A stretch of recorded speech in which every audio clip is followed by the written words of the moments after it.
Bom dia, mais uma vez. Vamos nos colocar em pés, primeiramente, que eu quero orar com os irmãos nesse momento, porque nós estamos tratando de uma questão bem prática para as nossas vidas.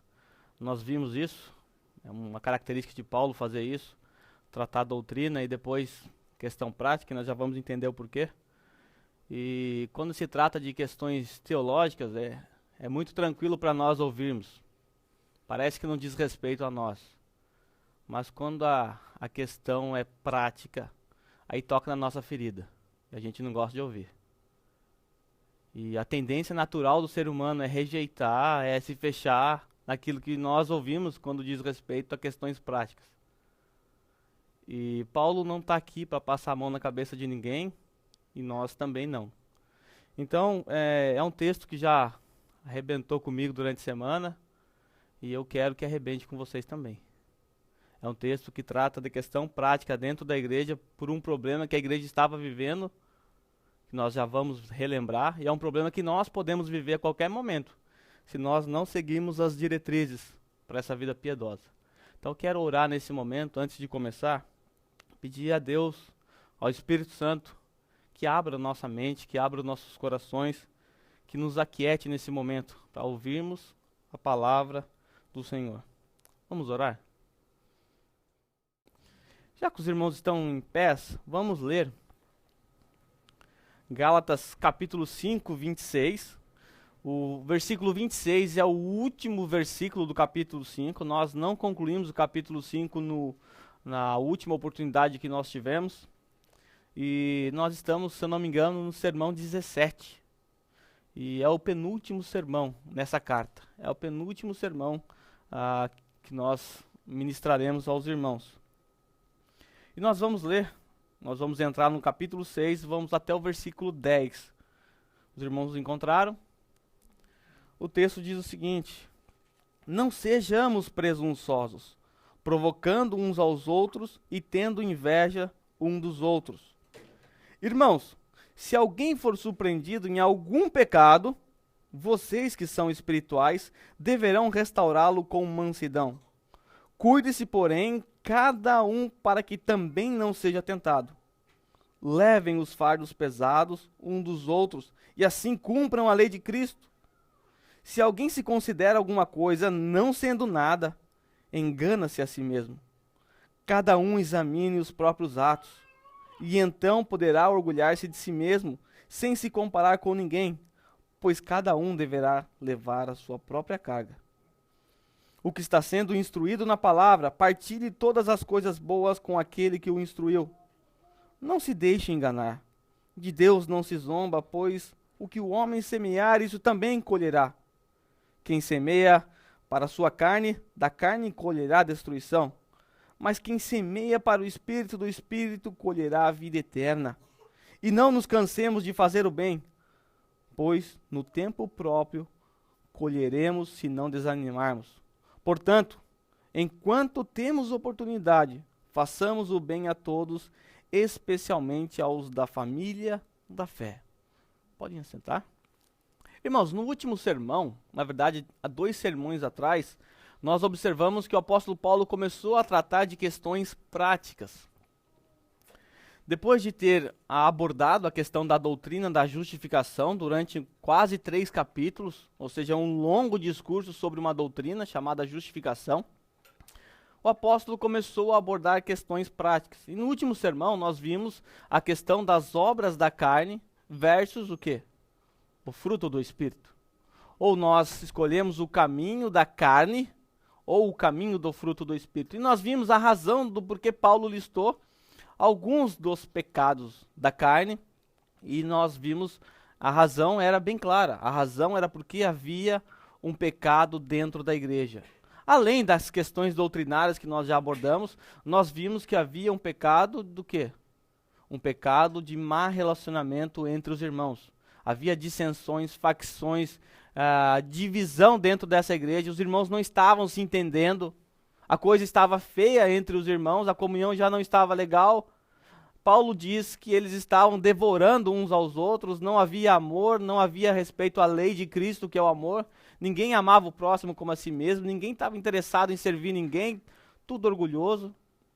E isso, evidentemente, acarretou um problema para a igreja.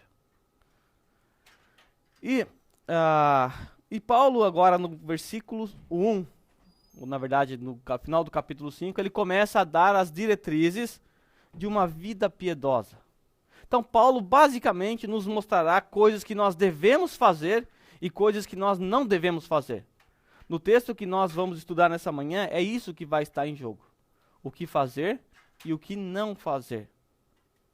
Só que para que Paulo fizesse essa lista de coisas que você pode fazer e coisas que você não deve fazer, antes de tudo isso, o apóstolo Paulo trouxe as doutrinas. Por quê? Porque apenas diretrizes sem um fundamento doutrinário é apenas moralismo. Então, muitas igrejas que você conhece por aí, basicamente têm ensinado coisas que você pode e que você não deve fazer. Só que isso, desconectado de doutrinas, isso é apenas moralismo, ou seja, só vai tratar o problema superficialmente. Se eu tenho irmãos com problemas um com os outros, eu simplesmente chego para os irmãos e digo, não briga que é feio, Jesus não gosta, olha que legal. Isso é apenas moralismo. Eu tenho que mostrar a esses irmãos a questão da doutrina do pecado, por que ele está reagindo assim e como o pecado dele ofende a Deus. Como o pecado dele agride a Deus quando ele não se dá bem com seu irmão. Então é preciso, primeiramente, abordar a questão doutrinária. E Paulo sempre faz isso. Sempre o apóstolo Paulo, se você observar nas cartas, ele começa com a ortodoxia, que a ortodoxia é o que? Ensino reto, é a doutrina, é a sã doutrina, e depois ele parte para a ortopraxia, ou a prática correta. Só é possível ter uma prática correta por causa da ortodoxia. Sem ortodoxia, não há ortopraxia. Sem o ensino doutrinário correto, sem as doutrinas corretas, é impossível você ter uma praxia correta, uma prática de vida cristã correta. Então Paulo já fez isso. Paulo já nos ensinou as doutrinas, Paulo nos ensinou a doutrina da justificação. E agora ele começa a partir da prática. Não tem como você separar essas duas coisas. Ortodoxia gera ortopraxia. Ok? Se você não tiver ortodoxia, sua prática será uma prática torta, uma prática herética. Então Paulo vai nos apresentar questões de prática, ortopraxia. Vamos ver o que o texto nos diz. Vamos ver coisas que nós devemos ou não devemos fazer. No primeiro versículo que nós vamos estudar, que é o versículo 26, ele apresentará 3 coisas que nós não devemos ser e não devemos fazer. Vamos lá? Primeiro, não sejamos presunçosos. O que é alguém presunçoso? Não é preguiçoso, tá? É presunçoso. Presunçoso é aquela pessoa arrogante, aquela pessoa convencida, aquela pessoa orgulhosa, aquela pessoa que é pretensiosa, aquela pessoa que tem soberba em si, aquela pessoa que é vaidosa. Então, alguém presunçoso é alguém arrogante, alguém convencido, aquele que acha que é melhor do que os outros. Aquele que é soberba, que acha que todas as suas atitudes sobrepõem a atitude dos outros. Eu sou melhor do que os outros. Então isso é uma pessoa presunçosa. É uma pessoa que presume ser melhor do que os outros. É uma pessoa que se acha. Então Paulo está falando, não sejam esse tipo de pessoa. Por quê? Porque dentro da igreja nós sabemos que haviam os judaizantes que eram presunçosos. Se julgavam melhor do que os outros. Por quê? Porque tinham a lei de Moisés. Se julgavam superiores aos gentios. Por quê? Porque cumpriam uma lei. Seguiam uma lei. O apóstolo Paulo fala, não sejam presunçosos. Nós não podemos ser presunçosos. Outra coisa, provocar uns aos outros. Nós não devemos ser presunçosos a ponto de provocar uns aos outros. O que está em jogo aqui? As escolhas que nós temos parte basicamente de 2 reações nossas. Nós olhamos para nós mesmos e podemos ter 2 visões. Uma das visões é achar que nós somos aquilo que nós não somos. E isso vai trazer em nós presunção, orgulho. A outra coisa que nós podemos fazer ao olhar para nós mesmos é nos colocar para baixo, nos inferiorizar E isso pode trazer inveja. Porque você olha para o irmão que você julga ser melhor do que você e você sente inveja. Era isso que estava acontecendo. E isso provavelmente trazia divisões, brigas, porque havia provocações uns aos outros.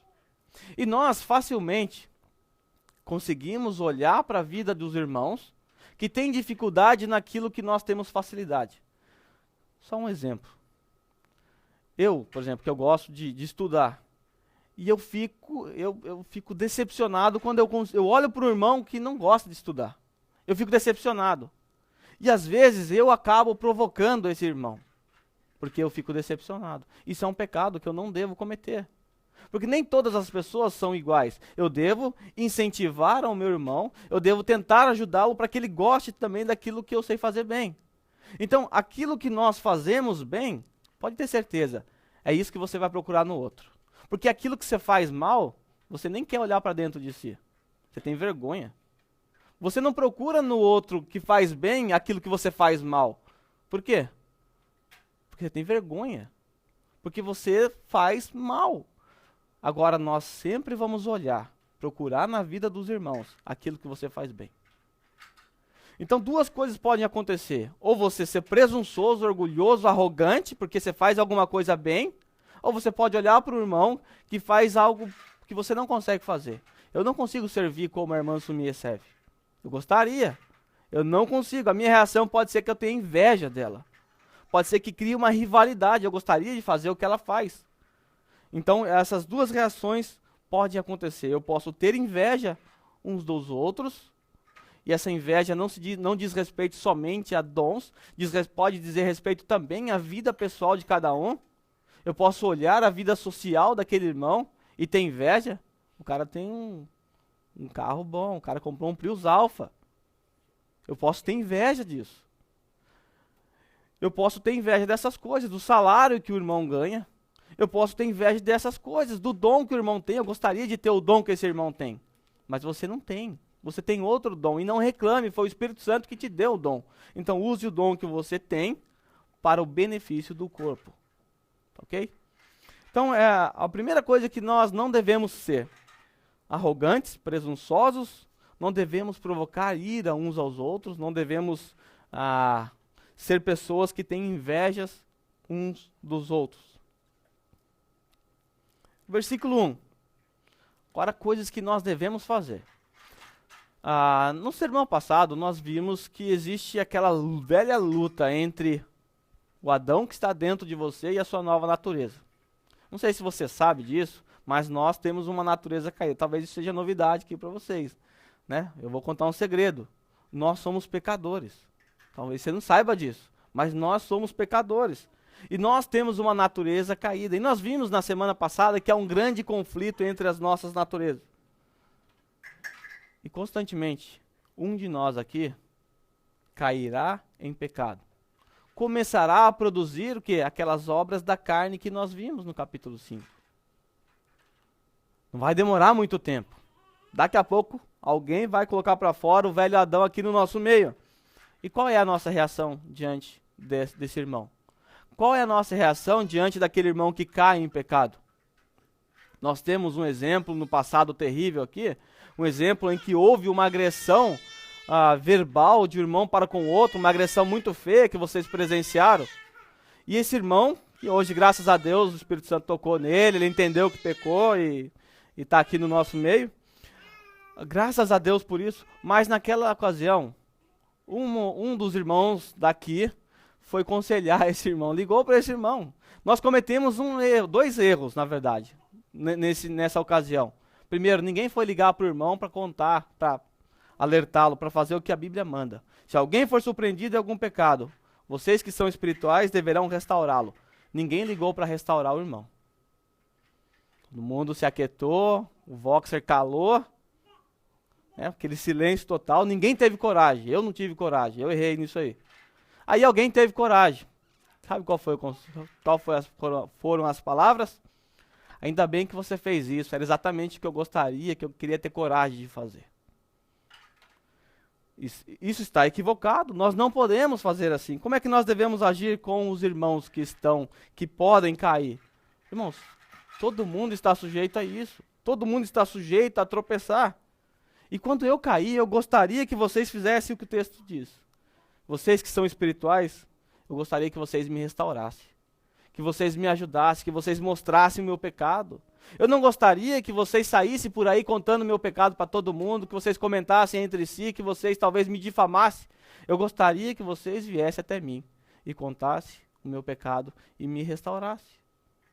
Paulo está nos ensinando isso. Irmãos, vocês, quando alguém for surpreendido em pecado, quando alguém tropeçar, vocês que são espirituais farão o quê? O que você vai fazer? Vai ligar para o irmão? Vai postar no Facebook? Pecado do irmão? Não. Você vai restaurar o irmão. Lembra de Mateus 18?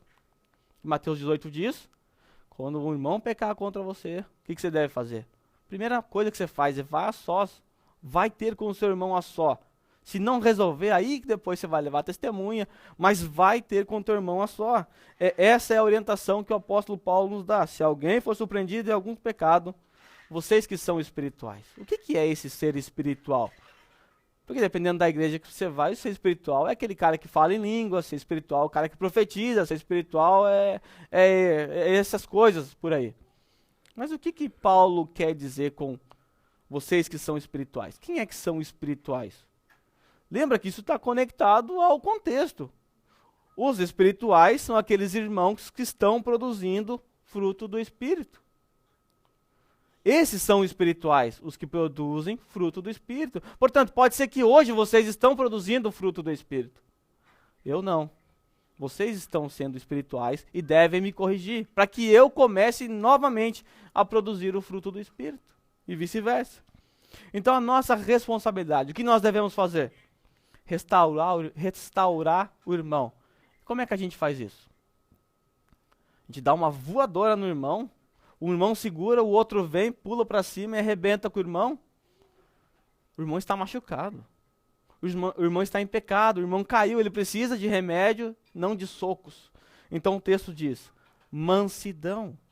Mansidão lembra alguma coisa do sermão passado? Mansidão é um do fruto do Espírito. Mansidão. Então nós devemos restaurar os irmãos que caem com mansidão, com amor. Porque a lei de Cristo é a lei do amor. Nós vamos ver isso daqui a pouco. Mas há um alerta. Você hoje é espiritual, mas o Paulo deixa bem claro, há um risco iminente. Porém, cuide-se, porém, cada um para que também não seja tentado. Vigie, tome cuidado. Lembra do sermão passado? A questão dos soldados romanos que ficavam vigiando até que a pessoa morresse na cruz. Nós vimos que é isso que nós devemos fazer com a nossa natureza. Nós devemos tomar cuidado para que ela não saia, para que ela não aflore. Todos nós estamos sujeitos a isso. Todos nós. Verso 2. O que nós devemos fazer? Levem os fardos pesados um dos outros. E assim cumpram a lei de Cristo. Não é interessante isso que o apóstolo Paulo está falando? Sabe por quê? Sabe por que é interessante isso aqui? Porque ele estava tratando com os judaizantes. E os judaizantes legalistas são reconhecidos por atar fardos pesados nas costas dos outros e não mover um dedo para ajudar. E os judaizantes se vangloriam do quê? De cumprir a lei. Olha o que Paulo diz. Vocês devem levar os fardos uns dos outros. Ao contrário do que fazem os legalistas que estão no meio de vocês, vocês é que devem levar os fardos uns dos outros. Você não deve colocar fardo nas costas do irmão. Você deve ajudar o irmão a levar.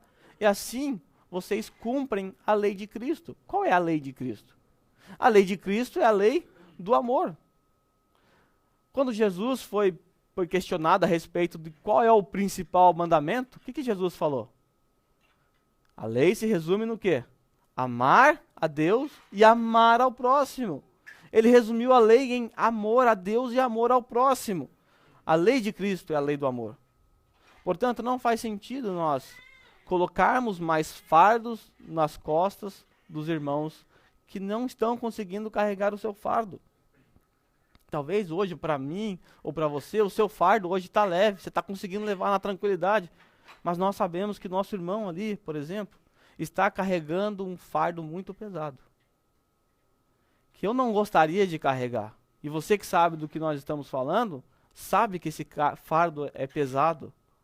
Nós temos a responsabilidade de carregar o fardo junto com o irmão, de sofrer junto com o irmão.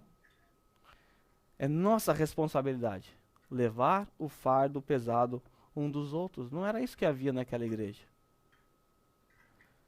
Naquela igreja havia orgulho, egoísmo, soberba, gente se achando melhor que o outro, ninguém querendo levar o fardo de ninguém. Ninguém estava cumprindo a lei de Cristo.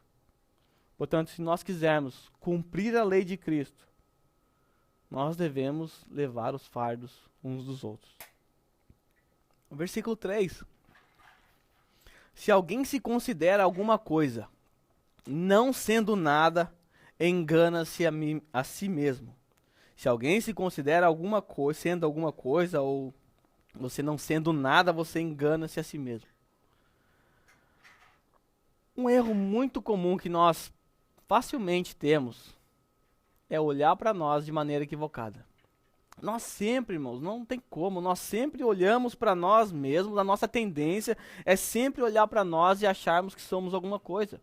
Em qualquer área da nossa vida. Aquilo que a gente sabe um pouquinho mais, rapaz, a tendência nossa é achar que a gente é alguma coisa.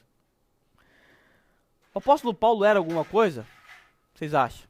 O apóstolo Paulo era.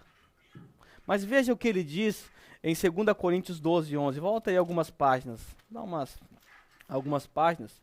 Vamos ver o que o apóstolo Paulo diz a respeito de si mesmo. Olha, o apóstolo Paulo, se ele disse isso aqui, o que eu posso esperar de mim? Paulo diz o seguinte: fui insensato, mas vocês me obrigaram a isso. Eu deveria ser recomendado por vocês, pois em nada sou inferior ao superapóstolo, está falando dos 12, né, dos outros apóstolos, embora eu nada seja. O apóstolo se considerava como sendo um nada. Nós devemos olhar para nós mesmos e entender que nós não somos nada. Nós não somos superior aos nossos irmãos. Nós devemos nos portar como inferiores, nós devemos tratar os nossos irmãos como sendo superiores a nós. Mas a nossa tendência natural é nos enganar. É nos enganar achando que nós somos alguma coisa, quando na verdade nós não somos nada. Acho que umas 2 semanas atrás, eu recebi uma mensagem no Facebook e alguém disse assim: irmão, como é que você tem tanto conhecimento assim? Como é que você conseguiu adquirir, não sei o que? Escreveu assim. Como é que você acha que fica meu coração nesse momento? Eu sou alguma coisa. Naturalmente eu já... que gostoso ouvir isso, né? Que alegria ouvir isso.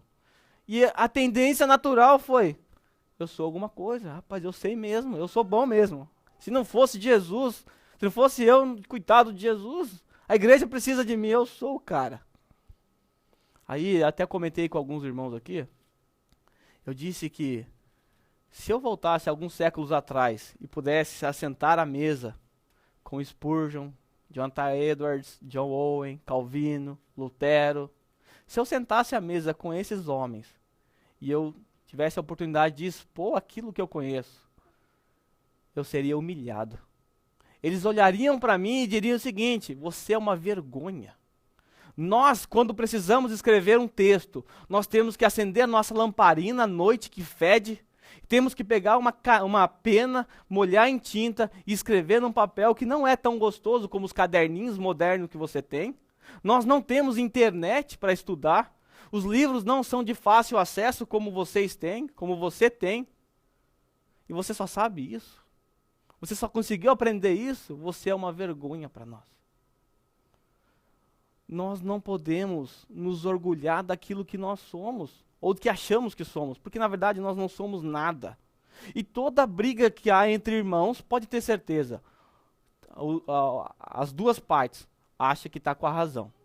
As duas partes sempre têm que estar com a razão, porque acha que está certo, acha que tem a razão. Mas eu digo, engana-se a si mesmo. Se há briga entre irmãos, é porque estão se enganando. alguém aí está se considerando melhor do que o outro, quando na verdade não é nada. Então cuidado, olhe para dentro de você. O apóstolo Paulo disse, eu não sou nada. E você está dizendo, eu sou alguma coisa. Eu sou importante, eu sou bom. Eu sei que o evangelho que é pregado por aí hoje em dia é um evangelho triunfalista que só olha para você como sendo um semideus que não erra. Mas o apóstolo nos mostra a realidade do pecado na nossa vida. Nós não podemos fingir que nós não conhecemos essa doutrina. Nós experimentamos por experiência própria a realidade do pecado em nosso corpo, em nossa vida. É a nossa luta diária.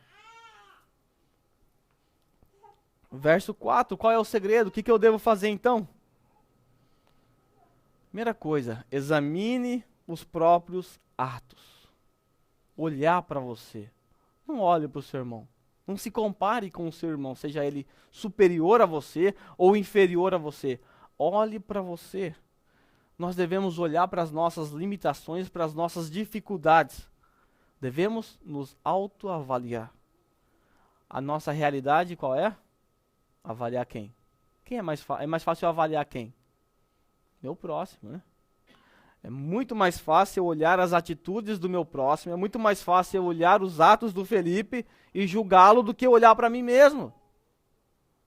Eu não gosto que as pessoas apontem o dedo para os meus erros. Quem dirá eu mesmo apontar os dedos para os meus próprios erros? Mas Paulo diz, uma vida piedosa é parte de uma análise de si mesmo. Daquilo que você tem feito, das suas atitudes. Então, poderá orgulhar-se de si mesmo, sem se comparar com ninguém. Sem se comparar com aquele que é melhor que você, que talvez tenha, que seja superior a você em alguma área. E também não se comparar com aqueles que são inferiores a você. Porque se você se compara com aquele que é superior a você, a tendência sua é se colocar embaixo, ter inveja. Se você se compara com os que são inferiores a você, a tendência sua é orgulho, arrogância. Então, o que você deve fazer? Não se compare com ninguém. Olhe para dentro de si, olhe para o seu próprio erro, olhe para o seu próprio umbigo, não olhe para o umbigo alheio. Pois cada um deverá levar a sua própria carga. Parece contradição. Paulo disse agora há pouco, que nós vimos no versículo 2, que nós devemos levar as cargas. Agora Paulo está falando, cada um deverá levar a sua própria carga. O que isso significa? Será que Paulo está aqui cometendo alguma confusão? Será que ele não errou? Não é contraditório? Ou eu devo levar as minhas cargas, ou os irmãos que devem levar a minha carga? Como é que funciona isso? Na língua portuguesa, isso aqui foi traduzido com palavras similares, né?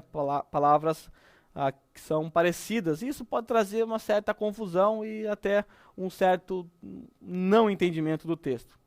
O que nós vemos? Paulo usou duas palavras gregas diferentes para cada texto. E essas palavras têm significados diferentes. No primeiro texto que nós vimos, ele usou o termo baros, que significa uma carga, um fardo muito pesado que era impossível ser carregado por alguém. Então, nós devemos carregar os fardos uns dos outros, quando? Quando aquele fardo é pesado, quando aquele fardo é insuportável, quando o irmão não consegue levar sozinho. Aí nós devemos ajudar. E aqui o apóstolo Paulo, nesse texto, usa uma outra palavra, portion, que significa um pacote, não uma coisa pesada. É um pacote que denota a responsabilidade de você carregar. Então todos nós temos a responsabilidade de carregar o nosso pacote. Nós temos, dentro desse corpo aqui, as nossas responsabilidades. Nós não podemos largar para o outro irmão levar. Que o outro irmão carregue isso aqui. Cada um aqui tem a sua responsabilidade aqui dentro com o corpo, com a igreja, com os irmãos. E você não pode deixar de carregar esse fardo, esse pacote. Agora, quando o irmão está carregando um fardo, uma provação, uma luta que ele não consegue carregar sozinho, aí nós devemos ajudá-lo. Não é a mesma coisa, tá? Versículo 6. O que está sendo instruído na palavra, partilhe todas as coisas boas com aquele que o instruiu. Eu li esse texto umas 30 vezes, esse versículo, e eu perguntei até para minha esposa o que significa esse versículo, lendo isso aqui. E não é um versículo fácil de entender, tá? Não parece ser fácil de entender. O que está sendo instruído, ou seja, aquele que está recebendo instrução de alguém na palavra, partilhe todas as coisas boas com aquele que o instruiu. Me parece que está desconectado de todo o contexto aqui, parece que não dá para entender. Aí, estudando esse texto aqui, vendo os comentários, esse texto falará de algo que, eu vou ser sincero, eu não gostaria de falar, não é um assunto que eu me sinto bem em falar, tá? Até gostaria de pular isso aqui, mas eu não tenho esse direito, né? Minha função aqui é expor o que o texto está dizendo. Eu não posso fugir disso aqui. Então eu vou falar. Não tem jeito, eu vou ter que falar. O que nós temos aqui, na palavra partilhe, que foi traduzido por partilhe na língua portuguesa, nós temos um termo grego chamado koinoneu, tá? É um termo grego chamado koinoneu. Então como é que nós vamos entender? E aí, olhando os comentaristas, todos eles falavam daquilo que eu estou temendo falar, que eu não gostaria de falar, tá? Aí eu falei, não é possível, esses caras estão errados. Aí eu peguei a palavra que está usada aqui, que foi usada aqui, e fiz uma análise dessa palavra do grego usada em outra circunstância. Aí os comentaristas têm razão. Então, vamos lá. Então vamos pegar essa palavra partilhe, tá? Ela vai aparecer, e o vermelho não aparece aqui para vocês, muito legal. Tá? Mas o vermelho é a mesma palavra que apareceu em Gálatas 6, tá? Depois em Romanos 15, 26, essa palavra aparece. E em Filipenses 4:15, essa mesma palavra aparece, tá? E nós vamos traduzir somente a palavra para nós entendermos. Não se assuste com isso aqui não, tá? É só para você ver a mesma palavra, como é que ela foi usada em outros textos, tá? É a palavra, qual que é a palavra? Partilhe. O que está sendo instruído, partilhe com aquele que o instruiu com todas as coisas boas. Então lembre-se disso. Então vamos ver o que o texto diz em Romanos 15, 25. Eu não vou explicar muito isso aqui, porque Paulo vai chegar nesse texto aqui de Romanos 15, um dia. Você sai da introdução. Pois a Macedônia e a Acaia tiveram a alegria de contribuir. Tá? Esse contribuir é o mesmo verbo. Para os pobres dentre os santos de Jerusalém. Tá? Então, é o mesmo verbo que está traduzido lá no texto que nós estamos estudando. Depois nós temos outro texto. Agora nós vamos para Filipenses 4:15. Pode ler, Felipe, para nós? O texto diz o seguinte: como vocês sabem, Filipenses, nos seus primeiros dias no Evangelho, quando parti da Macedônia, nenhuma igreja partilhou. Ó, tá igualzinho. Partilhe, partilhou. Foi traduzido assim. Aí o contexto vai nos ajudar a entender. Partilhou comigo no que se refere a dar e receber. Exceto vocês, pois estando eu em Tessalônica, vocês me mandaram ajuda, não apenas uma vez, mas duas, quando tive necessidade. Não que eu esteja procurando ofertas, mas o que pode ser creditado na conta de vocês. Tá ok? Então, o texto está dizendo a respeito do quê? Vamos lá, deixa eu abrir ele aqui. O que está sendo instruído, ou seja, você que está recebendo a instrução, você recebe a instrução de quem? Do seu líder, tá? Do seu pastor. Mas ele tem que instruir você no quê? Na palavra. Não é qualquer blá blá blá, não é qualquer coisinha. Ele tem que ter a responsabilidade de instruir você na palavra. A sua responsabilidade com o obreiro é partilhar todas as coisas boas. O que é partilhar todas as coisas boas? É cuidar, é suprir as necessidades, é a manutenção do seu obreiro para que ele consiga instruí-lo na palavra. Todas as coisas boas com aquele que instrui. Tá? Os comentaristas, a maioria, não acredita que se diz respeito somente à questão financeira. Diz respeito a todas as coisas boas. De qualquer maneira que você possa ajudar o seu obreiro, para quê? Para que ele fique vagabundo na casa dele, não fazendo nada. Não, para que ele estude, para que ele se aprofunde na palavra para poder instruir vocês. Ok? Então é isso que o texto está falando. Paulo está instruindo essa igreja, fazendo com que eles olhem para o obreiro deles. Eu tenho até certa liberdade para falar isso, porque não recebo sustento de vocês, então eu tenho mais liberdade do que talvez se eu recebesse. Mas eu não gostaria de falar disso, mas é o que o texto está... Seja bem-vindo. É o que o texto está falando para nós, tá bom? Então, o que está sendo instruído na palavra, partilhe todas as coisas boas com aquele que o instruiu. Ficou claro esse texto? Tá difícil? Né? Lendo só de primeiro parece difícil, né? entender. Versos 7 e 9. Não se deixe enganar. Tá? Não se deixe enganar. Aquele que acha que é alguma coisa, aquele que é presunçoso, aquele que anda provocando uns aos outros, como nós vimos, aquele que tem inveja um dos outros, aquele que age pensando que ninguém está vendo, tal pessoa está se enganando. Então, não se deixe enganar. Você pode até enganar o próximo. Você pode até enganar aos seus irmãos com as suas atitudes. Mas quando você faz isso, você simplesmente está zombando de Deus. Porque de Deus não dá para esconder nada.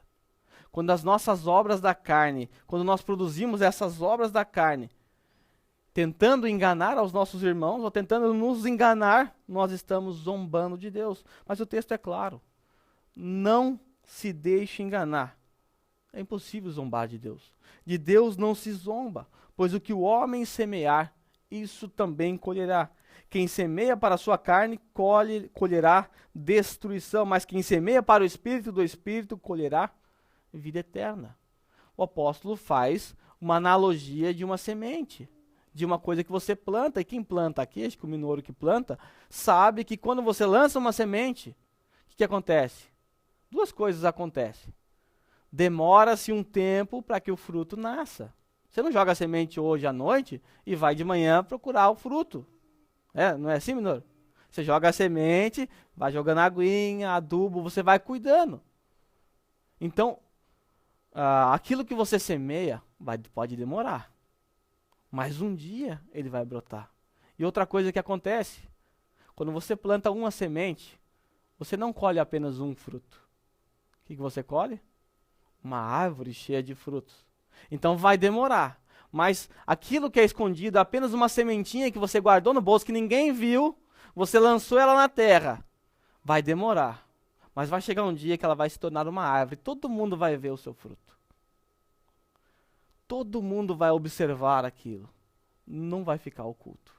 Vai ficar oculto dos nossos olhos enquanto é uma sementinha no seu bolso. Mas não se engane. No devido tempo, essa semente dará o seu fruto e todos verão. Tá? Quando o apóstolo fala dos pecados que nós vimos no sermão passado, das obras da carne, o que ele fala? Olha lá. As obras da carne são manifestas.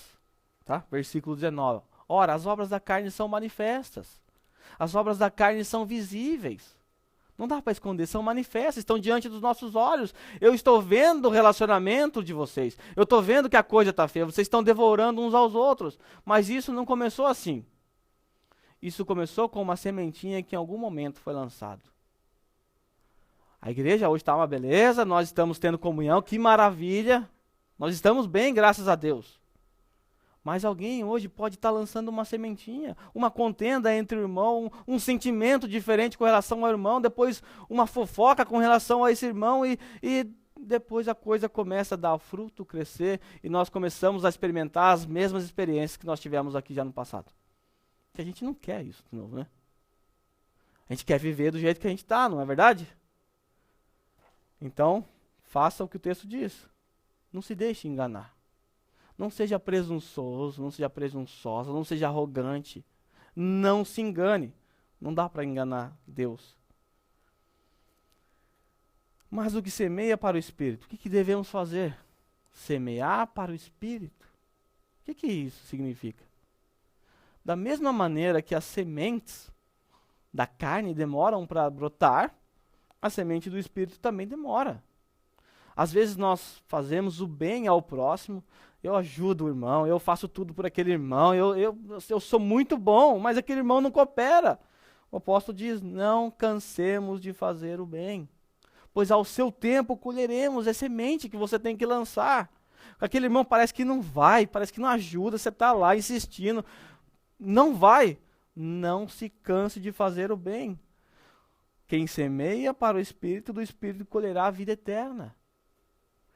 Lembra? A maioria desses gomos que aparecem do fruto do Espírito estava relacionado a um problema de relacionamento pessoal. Nós vimos no sermão passado. Devemos insistir. Qual que é a tendência natural nossa? Você fala uma vez com o irmão, você corrige a segunda, você até é espiritual, vai lá e fala. O irmão não vai, na terceira você já quer abrir mão. Você já quer desistir do irmão, porque não vai, esse irmão não tem jeito, esse irmão é muito obstinado mesmo, não tem jeito. Eu não vou falar mais, não quero nem saber desse irmão. Não nos cansemos de fazer o bem. Devemos insistir, porque no tempo certo nós colheremos. Uma hora vai brotar aquilo. Uma hora vai germinar esse fruto. Então o desafio para nós aqui de Randa é exatamente esse. Não se cansar de fazer o bem ao próximo. Porque o dia que nós nos cansarmos, experimentaremos os mesmos problemas que tivemos aqui no passado. Os mesmos pecados vão aflorar. Nós cairemos nos mesmos erros. Cairemos nos erros da igreja da Galácia. Os mesmos erros dos galateus. Vocês querem isso? Não? Então eu também não. Então o segredo para uma vida piedosa é essas práticas, essas praxes que o apóstolo Paulo está apresentando a nós. Desde o começo do versículo que nós estamos estudando, do capítulo 6, no finalzinho do capítulo 5, são práticas que nós estamos propondo, que o apóstolo Paulo propôs para que a igreja andasse, caminhasse bem, para que resolvesse o problema de divisão, de brigas, de discórdias dentro daquela igreja. Nós não estamos vivendo assim ainda. Porque se nós não praticarmos isso aqui, tudo é lá que nós vamos chegar. Verso 10. Portanto, enquanto tivermos oportunidade. Quando é que você vai fazer isso aqui que o texto está falando? Vai falar aqui no amarelinho. Fazer o bem a todos. Enquanto tiver oportunidade. Deu oportunidade para você. Você teve a oportunidade. Você deve fazer o quê? O bem. O bem a quem? A todos. Quem é todos aqui? Será que todos se limita à igreja da Galácia? Todos diz respeito a todas as pessoas. Todas as pessoas que estão ao seu redor, todas as pessoas que estudam com você, todas as pessoas que trabalham com você, todas as pessoas que estão aí quando você vai fazer alguma coisa na prefeitura. Quem tiver do teu lado, se tiver oportunidade, você deve fazer o bem. A todos. Mas Paulo, ele dá uma prioridade também aqui. Especialmente aos da família da fé. Ou algumas traduções traz como principalmente aos da família da fé. Então não faz sentido eu tratar bem alguém de fora da igreja e eu menosprezar o meu irmão que está aqui dentro. Tem o irmão dentro da igreja passando fome, passando necessidade e eu tratando lá, mandando dinheiro para a África para cuidar da fome lá. Não sou contra isso, lógico, não é isso que eu estou falando questão de prioridade. Você não teria coragem de tirar um prato de comida do seu filho para dar para o seu vizinho. Talvez você repartiria com ele, mas você não daria todo o seu prato. Porque não é coerente, não faz sentido. A mesma coisa, nós somos uma família. Não faz sentido nós fazermos o bem lá fora e não fazermos o bem aqui dentro. Deve partir daqui de dentro. Devemos fazer o bem uns aos outros para quê? Para sermos reconhecidos lá fora como discípulos. Vocês serão reconhecidos como meus discípulos se vocês amarem uns aos outros. Então esse amor mútuo que há aqui entre nós, o que deve haver entre nós, que nós devemos aperfeiçoar, isso deve fazer com que as pessoas lá fora nos reconheçam como discípulos de Jesus. Então devemos, portanto, tendo a oportunidade, seja ela qual for a oportunidade, fazer o bem a todos, ajudar os outros. Não devemos negar ajuda, não devemos ajudar os de fora, mas não podemos nos esquecer dos da fé, dos nossos irmãos. Qual que é o desafio para a nossa igreja aqui de Randa? Quais são os desafios que nós usaremos para concluir o estudo dessa manhã? Primeira coisa, nós devemos sempre buscar a ortodoxia, que é o que nós vimos no começo. Depois de Paulo lutar com aquela igreja para propor a ortodoxia, ou seja, as doutrinas, os ensinamentos corretos, nós vimos que ele gastou a maior parte da carta falando de coisas teológicas, né? E tem gente que não gosta. Porque, Paulo, tá louco? Quando é que você vai começar a falar de coisas práticas? Irmão, é muita teologia na sua igreja, não tem nenhuma prática, é muito pouca prática. Nós devemos sempre buscar a ortodoxia. Por quê? porque as práticas serão estabelecidas em cima dessa ortodoxia. Sem ortodoxia, não há ortopraxia, tá? Não há ortopraxia. Então nós devemos manter isso que nós já temos feito isso. Nós devemos continuar buscando, lutando por essa ortodoxia, tá? Pode ser que chegue um tempo que a maioria de nós que está aqui hoje amando essa ortodoxia, pode ser que a gente saia, vá embora para o Brasil, alguns morram. E entre outras pessoas que não sejam ortodoxas, os que ficarem deverão lutar pela ortodoxia, deverão preservar na sã doutrina. Então esse é o nosso desafio. Se você ainda não ama a ortodoxia, se você ainda não gosta de estudar, o desafio é você começar a gostar. Porque sem uma ortodoxia não há uma praxia correta, não há prática correta. Senão você será apenas alguém moralista, como nós vimos na introdução. Então vamos buscar essa ortodoxia. Só que essa ortodoxia que você adquirirá deverá desembocar em práticas. Por que nós estudamos teologia? Para adquirir conhecimento? Eu já disse isso em algum vídeo, eu não lembro qual. Mas quando eu entrei na teologia para estudar, eu entrei só para conhecer. Eu queria simplesmente adquirir conhecimento, eu queria ter conhecimento. Aí um dos professores disse o seguinte, que nós devemos estudar para servir ao Senhor melhor. Aquilo mudou a minha mente, porque eu não entrei com essa intenção. Eu entrei para saber só, e estava legal isso aí. Aí eu ouvi isso, que eu preciso estudar para servir ao Senhor melhor. Ou seja, todo o nosso conhecimento deve desembocar em práticas. Se o nosso conhecimento não desembocar em prática, alguma coisa está errado. Alguma coisa está errado, você está com algum problema. Porque nós devemos colocar em prática, servindo uns aos outros, aquilo que nós aprendemos. A nossa teologia tem que visar o bem comum da congregação, tá? Então vamos buscar a ortodoxia, mas não seja egoísta, reparta, tá? Use na igreja, use o seu dom, use aquilo que você aprendeu para a edificação dos outros. E outro, lutar por uma ortopraxia. A lutar por uma ortodoxia, para nós até que não é difícil, a gente gosta disso. Mas uma prática correta, a gente quer, a gente luta, mas constantemente a gente acaba desviando disso aqui.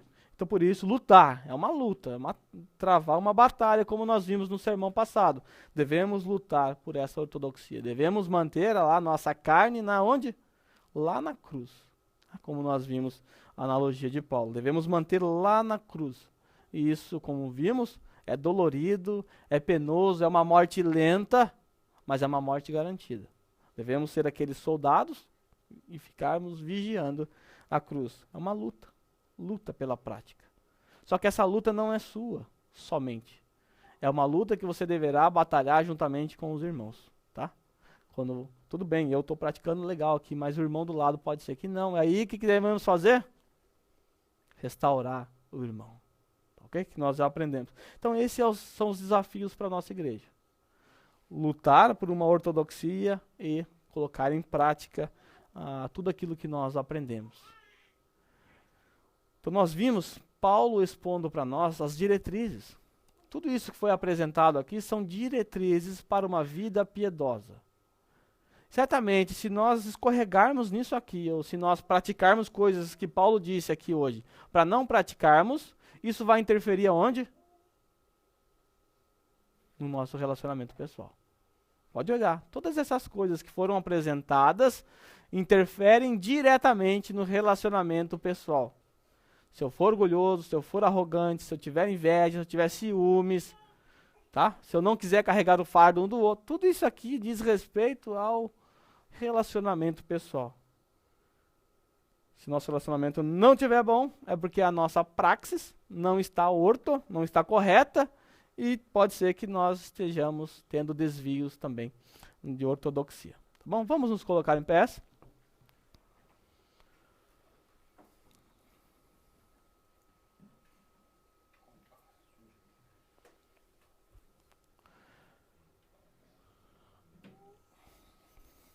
Eu vou pedir ao nosso irmão Felipe que ore a Deus, pedindo que nos ajude a manter fiel à sã doutrina, à ortodoxia, né? Que nos ajude nisso.